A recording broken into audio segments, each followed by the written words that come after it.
Hello, everyone. My name is Katy Perry. Yes, that's my real name. Just don't worry about it. So, welcome to Who Run the World, a woman's podcast. I created this podcast series to discuss the different aspects of womanhood. I wanted to get a lot of different intersections of identities and different perspectives when I was having these kind of conversations. I thought that'd be very educational for myself and everyone who's listening to this. So, today I'm talking with my friend Shelby about women in the queer community. We talk about the definition of queer. Many people think it's still a slur, but it's actually been taken back by the community and it has kind of a different meaning now. And many people still think of queer as just pertaining to sexuality, but it's actually a very broad concept. It kind of means anything that's outside of the norm. And me and Shelby discuss queer theory and how you can kind of queer anything, which is a really interesting topic. And I'll link to some information on that below. We also talk about what we think of as queer. For instance, in the media, it's usually homosexual white men who are the face of the gay or queer community, and how that's usually exclusive to women and a lot of other identities. So we talk about representation in that way and how that translates into how we treat queer people and how people identify in general. Shelby's a really great person to talk to about this because she has a lot of straight passing privilege. So she has experience being treated as a queer woman and being treated as a straight woman and the differences between those. So she has a lot of really interesting observations to add. I think the conversation's really great because there's a lot of topics that are not commonly talked about, so I think you'll really enjoy it. So here we go. Girls, who run the world? Girls, who run the world? Girls, who run this mother? Hey everyone, today I'm here with my wonderful roommate and wonderful human, Shelby Thomas. So this episode's going to be about women in the queer community. So Shelby, if you'd like to introduce yourself. My name's Shelby, obviously. I live with the lovely Katy Perry. What up? Yeah, I'm about to graduate. I don't know what else you want me to say. That's perfectly lovely. Great. Perfect.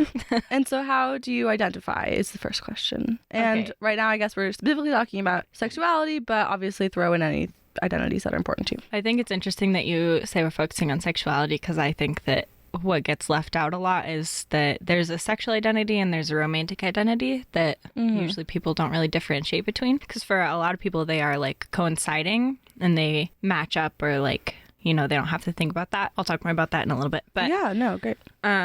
So for me right now, I would say I identify pretty much just as queer, but if we're gonna go for more specific labels, I think what I'm pretty attached to right now is gray, asexual, pan-romantic. Be more complicated, Shelby. Yeah, I can try.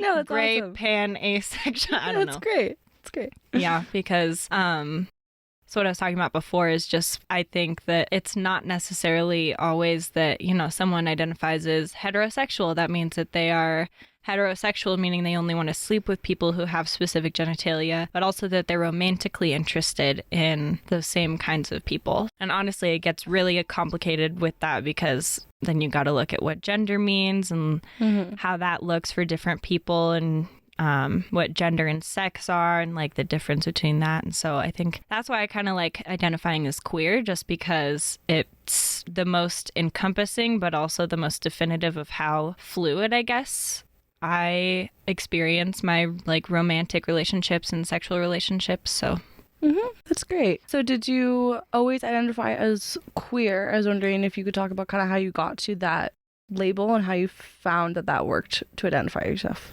So I first heard the term queer probably I want to say my sophomore or junior year of college. Obviously I'd heard the term before that, but I had only heard it as a slur or anything like that. So the first time I had heard it as like a positive sort of taking it back type of identification or something was in college. But I know that when I first started to really think about it, I originally in high school, I was like, I'm straight. Like, that's all there is to it. LOL. But then I was like, no, like, I'm 14 years old and I'm like looking at girls. I'm like, maybe not. So then later on, it came out as bisexual, probably my junior year of high school. And the more I kind of looked into that, especially as I got into college, I started looking at what pansexuality was. And for me, that means just that I was interested and attracted to pretty much anybody, and the only determining factor was if we got along and I was like into them intellectually and like personality. So that's kind of what you'll hear a lot of people say with pansexuality, but it does vary for any identification like that. So it just means different things for different people. But that's what it meant for me. And then as I kind of progressed in college and in like exploring myself and all of that, I came to adopt more of just the queer label because I was experiencing a lot of like shifts, I guess, in my sexuality and my romantic behavior and attractions, which means like that in my different relationships, I didn't want to have sex with some people, but I was completely in love with them, or I was not at all romantically attracted to someone, but I would be down to have sex with them, or I would want to date and have sex with some people, or neither. So that's when I started kind of looking into what asexuality meant for me, because I don't know, I'd always kind of rejected it because, I mean, in the mainstream media and like everything, asexuality doesn't get talked about. It's really erased. And even in our school resource center, I know that they're making strides to kind of adjust that and kind of fix that. But the A that's in the name of it, because it's the LGBTQARC, and the A in it stands for ally. So there's a lot of us that are pretty peeved about that, I think. But they are making strides to kind of address that. So point being that asexuality is like really widely ignored. So I was really resistant to that, but kind of looking into what the asexual spectrum looks like helped me kind of figure that out for myself. So yeah, I'm still kind of looking into what that all looks like, but that's why I like queer. That's probably the most true and encompassing, I guess, like term or identifier that I've found for myself. So Oh, I think that's great. Yeah, I have a definition of queer. I think it's from pflag.com. classic. I know. So it just talks about how it's an umbrella term, includes anyone who A, wants to identify as queer, and B, feels outside the societal norms in regard to gender and sexuality.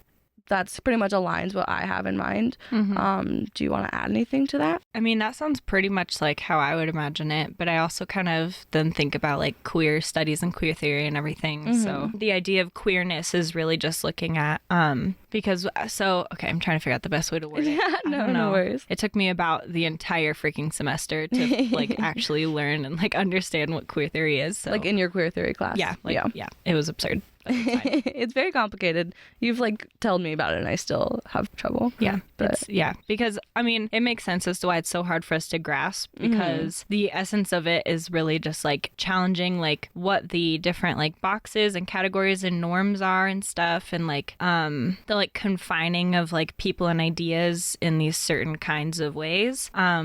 And so the idea of queerness is breaking that down, but we're raised, especially in the US specifically, we're raised in this sort of mindset of like Western thinking is very boxy. And so we like to categorize things in order to understand them. And so if things don't fit inside of boxes, then we don't get it. Like it's just, we just can't comprehend it, which is why queer theory was like super difficult for me to grasp. Yeah. But I think that, I mean, I don't know. I could be totally wrong, but I'm pretty sure I understand it. So yeah, I don't know. That's all I would add to that really, is that the idea of queerness is just like, you know, to try to define queerness and queer studies is kind of absurd and ironic. Given what it actually entails. So pretty much just like gender's a good example. Like traditionally it's two boxes, male or female, and gender queer is anyone that's not in that, or not completely in one of those, or both, or any of the combinations. And then the same thing for sexuality, or I mean, those are the examples that come up for me, but I know you've talked about like it's everything. So like what we had like a good conversation about this, like about like the examples of how it's not just gender and sexuality, how it's like culture, or I don't know. Yeah, so the way I kind of see it is you can queer anything, because just the way that we understand things is fundamentally, like I was saying, like boxed in certain ways in order for us to understand it. And so to queer anything is kind of just to challenge like what it means to define something as a very specific thing. So I guess you could look at it with like, I don't know what education means. Education, we think of like sitting down in a classroom and learning things. So if you're queering education, maybe you're not sitting down in a classroom. Maybe you're going out and you're, you know, learning outside, or you're, I don't know. I feel like that's a bad example, actually. I don't know. That makes sense to me. I don't know. It's hard to really explain it and articulate it, but yeah, definitely. You can queer anything. Like you can, if you're if you identify as heterosexual, heteroromantic, you're in a hetero relationship, you can still queer the ways that you interact and have sex and stuff, and we could get into some kinky stuff, like whatever, but you know, it doesn't all have to be what some might say is vanilla. But you can really queer it and just kind of, you know, it's kind of challenging the gender roles within things as well. And like, just, yeah, I feel like I'm going to talk in circles, but talking about like the different roles that certain things play in different scenarios. It's really like, it doesn't have to be set in stone, and to queer something is to challenge what those like rules and like definitions are, I guess. Oh no, I think that's a really good example. That makes sense. Anyway, I'll include some links at the bottom of the post for anyone who wants to learn more. It is something like that's hard to like wrap your head around. Yeah. But that's a good segue into kind of like how queer, because then going back to sexuality and gender, for me, for like a while now, I've been thinking of queer as kind of like an umbrella term, but essentially means gay or like liking the same gender. But that's pretty incorrect. And I'm kind of just starting to like realize that, expand that, because just that it goes back to boxing and saying like there's only a couple genders and you're gonna like the same gender and that makes you queer. Like no, that's so much more. And so like recently we've had a lot of good conversations about this. I've been talking about like exploring my identity and starting to identify as queer, and not in a way that's making any major changes in my life, but just that heterosexual is how I've been identifying, and that seems very limiting, and it seems very like I only like, cis, heterosexual male identified people. And like I don't guys with penises. Yeah, exactly. And I like those people, but I don't know if I like more than that, and I like to keep the options open. And so we had a good conversation about I was worried like, well, if I identify as queer, that's like misleading because I'm not a lesbian. And you were like, I mean, no. Like I mean, I'm not a lesbian. Yeah, I'm like queer as shit. Yeah. And so I think there's a lot of interesting I've been thinking a lot about that and like opening up that definition. And just kind of including more people in it, including myself, which is like a very new concept for me. And it's really cool, but it is different. It is very like, it's we talked about kind of like that. Yes, like queer used to be a slur and we've taken it back, like the queer community has, and that it's kind of also a little bit of gatekeeping going on, is like you're not queer enough or you have to be queer enough in this. And so I identify as queer now, but I don't have to out myself, and I don't I have a lot of privilege with that, like straight passing privilege, as I identify as like mostly straight. And so I don't know, there's just a lot of interesting concepts there. I don't quite know where I'm going. Any thoughts? Queer is like, you're gonna think of like white gay dudes or something like that, and it's just because it's the most commonly represented, which that can go off into a whole other conversation. But, like, well, that's like an interesting side note of like, I'll just throw this in real quick, like that when we think of gayness, we think of like white cis gay men, and we think of like the history of that, where like they were repressed, then they like had a sexual revolution, then there was like the AIDS scare, and they were like, there's a lot of stigma around it, then we've like kind of gotten over that, and now we have like marriage equality, so like problem solved, which is very problematic because because like it's not just cis gay white men, there's a lot of intersectionality that goes into it, and a lot of people are left out of that like form of gay history.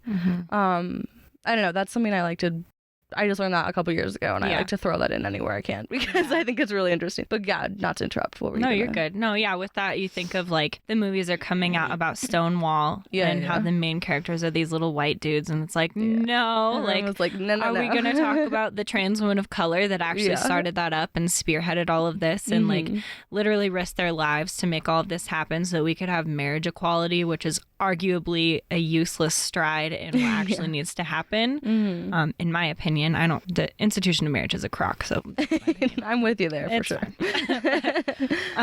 Anyway, so I guess kind of looking at like what queer means, like I think that you're not alone. Like a lot of people think about that. You think of like Human Rights Campaign, it's the Trevor Project, and like legislation about all of this, like hate crimes and stuff. You think of white dude, white dude, white dude, Which is not to put it down, but it is not complete. It's not accurate. It's it's not fully representative, and especially given the climate in our country and the United States, relatively straight passing, like cisgender white guys who are gay are going to be the least affected by all of the stuff that needs to be addressed in terms of queer rights, like hate crimes, poverty, homelessness, domestic abuse, sexual violence, like all of that. Which is not to say that, you know, cisgender white gay men who are straight passing or any variation of that don't experience any of these things, but disproportionately it's not affecting them, which is why it's so problematic that the representation of them is more like geared toward the people that need it the least. Yeah. It doesn't make very much sense. So then kind of going off of that, you think of queer and you think of these people. So then you have people who potentially identify as queer internalizing this image of queerness that is incomplete. And so they don't want to identify as that because they think that they're taking up some kind of space or they feel they're not represented. So like that's what you're talking about. Oh, definitely. You're not a white gay dude. So, you know, you can't be queer. You know, why not? But if you look at it like what queer means and kind of going back to what you're saying about queer theory, like that's absolute nonsense. Like the essence of queer is literally just challenging what it means. So, you know, you could still identify as heterosexual, but you can be like queer in that regard because you like, if we're going to define heterosexual as liking the opposite gender, like leaving kind of sex out of it, then that includes trans men as well who may not be participating in sexual reassignment surgery or like whatever because, you know, First of all, it's not any of our business what's going on with that. But for interpersonal relationships, like you're talking about, like you might be attracted to, for example, trans men or like trans masculine individuals who might have vaginas or might have any other kind of combination of genitalia and like hormones and sex characteristics and whatnot. But that doesn't change the fact that you're attracted to them and not necessarily attracted to whoever else. But I mean, that's kind of getting into really specific details about your sex life or whatever. But. No, I mean, I think that's great. And we've had conversations about like me and how I identify, and it's very validating, you know, and it's really cool. And like you said, it's the whole like, why I haven't really thought about this because it seems so irrelevant to me. And which is funny because I have a lot of friends in the queer community and I've been around this for a while, but I've learned about this in like a lot of ways and I still didn't turn that back around onto myself. So like it's just funny how like ingrained that was. Representation matters. Yeah, like how ingrained it was in me. So I don't know. I think it's really cool. What I was telling you before in our conversation, like about I can't be queer because I'm like mostly straight. Well, okay, but the mostly part is significant because it's like conventionally straight, but you're also challenging what straight looks like and like how and that's that looks. Queering something. And that's you're queering straightness, which is hilarious, which is great. Really good. That's ideal, honestly. So yeah, I mean, that's the first time I've actually heard you say out loud that you're starting to identify as queer, like personally. So I'm like stoked about that. Great. Super happy to hear about that. Well, great. Thank you. That's very nice. I'm still a little bit uncomfortable about it. Yeah, you know? well, but that's how it is. This is on the internet, so now it's true. You're right. That's how that goes. Okay. So that kind of goes into being queer enough is a good segue into like straight passing privilege, which we've talked about how you hold a lot of that. You definitely hold less now that you have like half your head shaved. Yeah. Speaking to me now as I'm wearing like snapback, whatever. Yeah. For those who can't see, Shelby looks like a badass. Stop. Hair flip.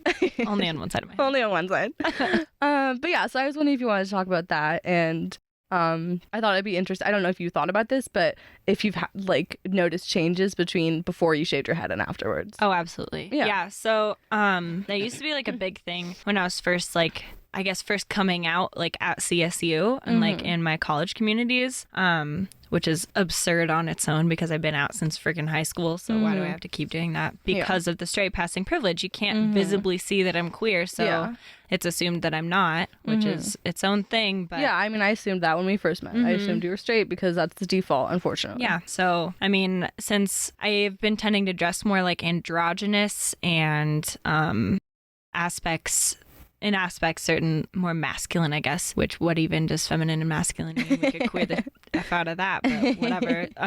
But definitely with the like head shaving, and I think I've been kind of exploring like what it means to like present more androgynous and like kind of queering that up a little bit, but people treat me differently. Yeah. I'm definitely more like openly recognized by other people who I know are queer, which is simultaneously like cool and annoying because I was queer enough before I shaved my head. I was queer enough wearing dresses.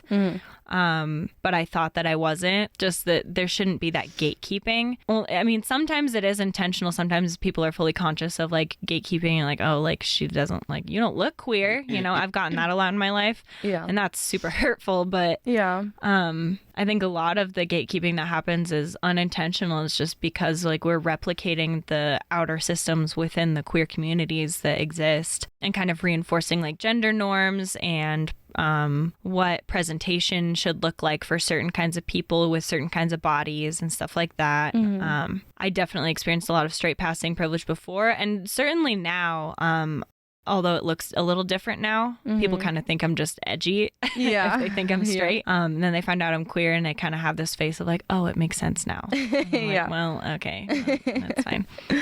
So it's super interesting. And I think I do notice that when I get more femmed up, wearing lots of makeup, big jewelry, heels, lipstick, all that, I'm taken more seriously by, I guess, the outside world, people who I perceive to be people in power or like straight people, things like that. It's like cops treat me differently when I look more femme, which is because it looks more straight. And so it's something they can categorize, versus if I am more masculine or androgynous, then I kind of get the more standoffish, like more sterile kind of interactions from people. So I think, and that's a whole other topic on its own, just the kind of level of scariness that there is that people in power, such as like police officers, cops, treating you differently based on your appearance. Like obviously all of our minds went to the same place with that. So slippery slope. And it goes there real quick. Yeah. And I mean, obviously being white, like I have the privilege of not having to wonder if I'm gonna, you know, get murdered or something for something simple. But it's so apparent that when you start to look something other than the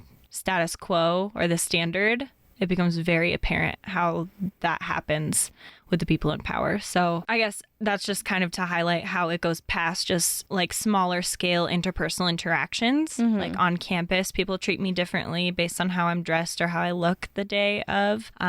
Even outside of that, like I feel like we're in a university bubble, honestly. Yeah, it's like, definitely. Yeah, I mean, the ways that I'm going to be interacting with people off campus, like after graduation and everything, are going to be way different. And I'll definitely have to be, well, and I don't know, I guess I'll have to kind of feel it out afterward once I'm actually in there. But I perceive that the way that the outside world is, talking specifically being like the university is the inside world, I guess. But, I feel like if I express my queerness more aggressively, I guess, I don't know, then I will get treated differently, and I do already. So yeah, no, that's... I don't know what else I should say about that. It's just, there's a lot. I mean, a lot of this, we're talking about queerness and what that looks like in all these different respects, but it's hard because there's so many facets to it.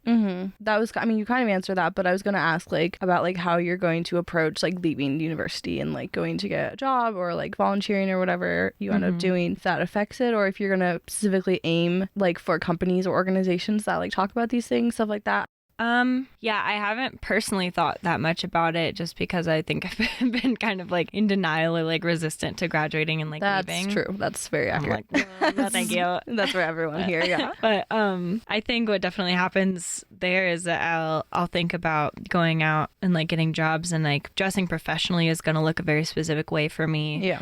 But I don't know. I don't know if I'm going to get brave and just kind of go for it and be as authentic as possible, or if I'm going to try and stay more like feminine and like keep within that sort of gender binary in order to make it easier for myself. Yeah. Because I know that's a reality for a lot of people. Yeah, like make it easier for others to handle, which is because sucks. then it'll make it less stressful for you to kind of deal with that. But I don't know. So I've kind of been, I've been looking at jobs and stuff, obviously, and the one that's kind of at the forefront of my mind that I still haven't really decided if I'm going to go for it or not is being a canvassing director for the Human Rights Campaign in Denver. Oh, yeah. And that's a pretty complicated thing for me because it would be like my first salaried position, get a chance to flex my Sheila Katz skills and kind of try to negotiate that salary, set I'll me link up to Sheila forever. Katz. She's the best. She's wonderful. Negotiate your salary, people. Negotiate salary forever. So there's that. But I feel like what I'm struggling with is that I don't feel like working in that company is going to really adhere to my personal values in terms of the stuff that the Human Rights Campaign like does and stands for. To my knowledge. Historically, they kind of focus on what I was talking about before of like the cisgender, like straight passing white image of gayness and specifically gayness, not queerness. They're definitely exclusive of the needs of people of color and like trans individuals and the intersectionality of all of those identities. So like, you know, trans people of color, trans women of color specifically have like the highest chance of like being murdered on the street, like just because they are who they are. And I think that the Human Rights Campaign has a long way to go to address that. But the way that they're run really is just something that I would only want to get involved in if I could maybe try to make a change. But I feel like I guess in my specific case, it would really just be getting involved on a really basic level of like canvassing. So they're asking for money to support the campaign, right? Because it's a nonprofit. So being in that position, there's so many people involved. I would have to stay in it and kind of work my way up. That's kind of what I'm dealing with. So I'm kind of trying to work through that and decide like what's worth it and what's not. Yeah. Or if I just want to go find another organization that more, I guess, matches up with my personal values. Yeah. So I think that's hard. That's definitely something I've been talking about lately is like how to navigate queerness in the professional world. Yeah. So I think workplace climate and like whatever the company is or like the nonprofit organization or corporation or whatever that looks like is a bigger factor than I thought it was for sure. So that makes sense. I don't know. I hope that answered your question. I just kind of went off. No, definitely. Don't worry. But yeah, that's all of the questions I had specifically. Do you have anything else you wanted to touch on? I don't really have anything. Okay. That's great. But anyway, thank you so much for being here, Shelby. Hey, thanks for having me. I love that. It's been real. Yeah, I love that. It's very open and very comfortable. And I like that a lot. These big black like furry things in our faces. Yeah, these set up microphones. Super cash. Microphone setup's a little awkward in here, but we're making it work. But anyway, thank you everyone. I will include some links in the post if anyone wants to look into queer theory, Sheila Katz, anyone like that. And yeah, that's pretty much it. Thank you so much for listening. Bye-bye.